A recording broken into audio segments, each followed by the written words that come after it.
калтырылды. Баягы жарык сөздөрдү эмес, акыркы сөздөрдү толугу менен бардыгы айтып бүткөн жок. Анткени чечим кабыл алуу бир топ убакытты талап кыларын сот өзү дагы айтты. Бардык отурган бардык айыпталуучулардын бардыгы толук өздөрүнүн сөзүн айтып бүткөнгө жетишкен жок да. Ошол себептен кийинки бейшемби күнү кайрадан сот отуруму улана турган болду. Эми бардыгыбыз эле үмүтүбүз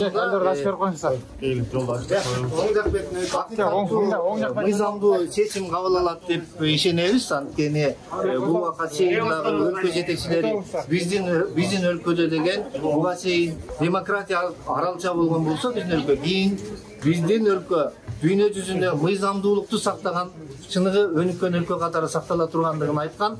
Демек бизде чыныгы мыйзамдуулук орногон болсо, чыныгы мыйзамдуулук диктатурасы келген өлкө боло турган болсо, анда биздин журналисттердин бардыгы эмки сотто акталат деп ишенем. Намеренно затягивают процесс. Намеренно затягивают процесс. Приговор болду го. Бели махат жакшы. Бели кызым жакшы.